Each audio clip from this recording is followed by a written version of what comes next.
had only a few of what I call supermarket moments in my time in public service. These are moments when the people I represent are so exercised by a conversation we're having here in Washington that they don't sort of wait to walk across the supermarket to register their opinion with you. They yell it at you.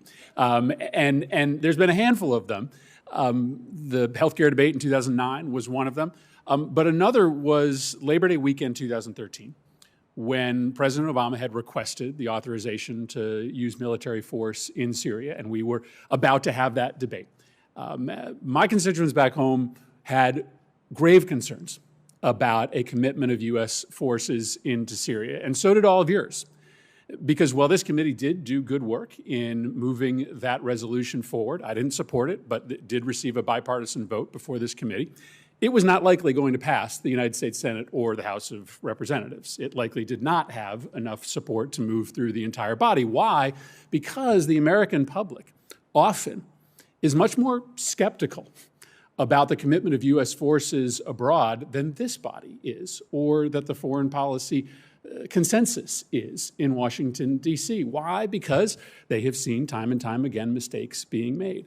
And so I think Senator Romney's right that passing future AUMFs will be difficult, but for good reason, because the American public are very, very hesitant to commit U.S. forces abroad.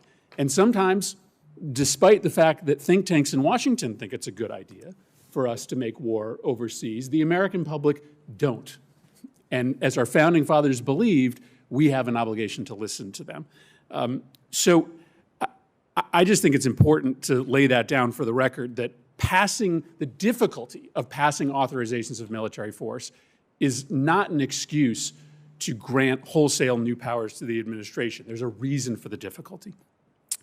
My set of questions is in pursuit of trying to find limiting principles around the powers that have been granted to the executive branch, particularly in the post-2001 era. I agree with Senator Young.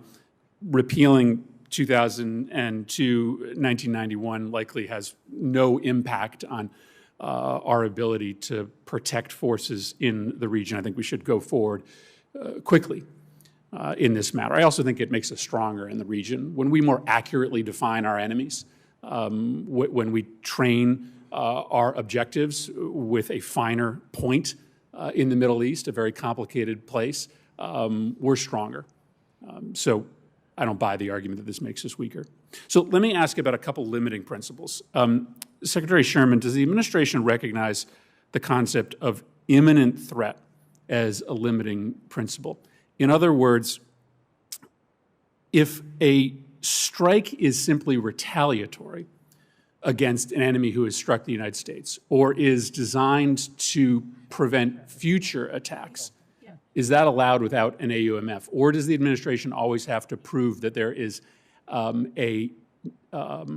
that they are trying to prevent an imminent future attack against the United States? Senator, on that question, I'm going to defer to my legal advisor.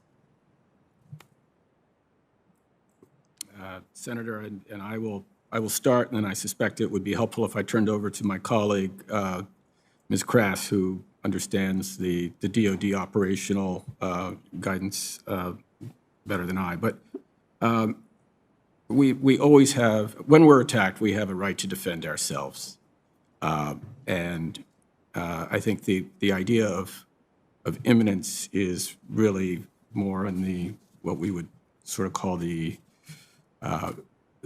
use, from just a legal standpoint as opposed to a policy standpoint, the use ad bellum idea that you can certainly defend yourself against a imminent attack.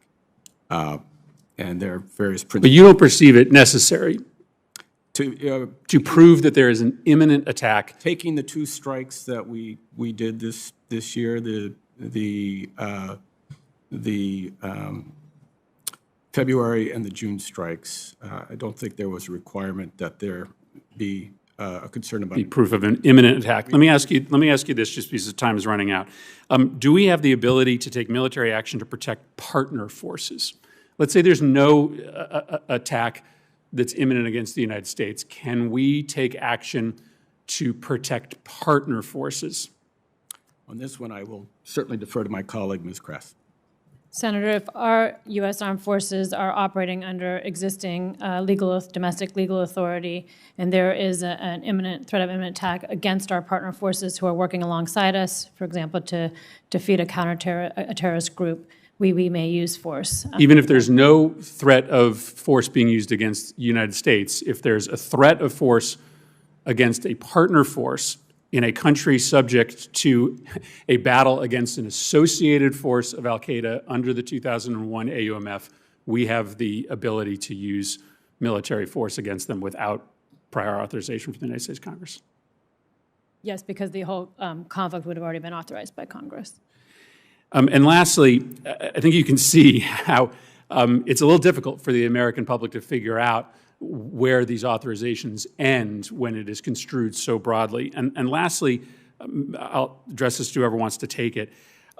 How do you take a look at the question of when the frequency of Article 2 strikes requires you to come to Congress for a new authorization? We have seen an increased frequency of attacks against Iranian-aligned militias. How do you enter into this question of when the frequency of Article 2 attacks requires you then to come to Congress for new permission? You can see a circumstance in which if you're striking twice a year, maybe you can consider that Article 2 authority. But if you're striking once a week, that doesn't sound like Article 2 authority. What's the limiting principle there? Well, Senator, as the voice in my head is always going, I'm now having to engage in hypotheticals. And I guess that's my one point where facts and circumstances are always important. And so we would obviously have to assess it in light of that. But to try to attach it to concrete sort of situation that we're dealing with now, the attacks from the Iran-backed militias, for example, we don't see any sort of continuing ongoing attacks by a particular entity. They tend to be more in the discrete, individual, episodic, if you will. And so there we think the Article 2 power is more than adequate. Now, at the beginning of this hearing, Senator Menendez referenced the OLC opinions, and I realize that there are differing views on those, but as executive branch lawyers, we do take guidance from the Office of Legal Counsel in that regard. And there are limiting principles in terms of at what point do we think and I believe Senator Menendez referred to this, the scope, duration, and nature, the reasonably anticipated scope, duration, and nature would rise to basically a level of war that would require us to come to the Congress. And that would be focusing on not only our operation, but the likely responses that would follow from that. And then in terms of limiting principles, because I'm here on behalf of the Department of State, I would also say there's plainly limiting principles in international law, which we respect, and that a strike would need to be necessary and it would need to be proportionate. And then obviously once we're engaged in strikes, we obviously follow the rules of international humanitarian law, which focus on the principles of distinction, necessity, humanity, proportionality, so as to minimize, say, harm to civilians and to make sure we're acting proportionally. I think I'm well over my time. This is a fascinating conversation, but I appreciate the indulgence, Mr. Chairman. Happy birthday. Senator Rounds.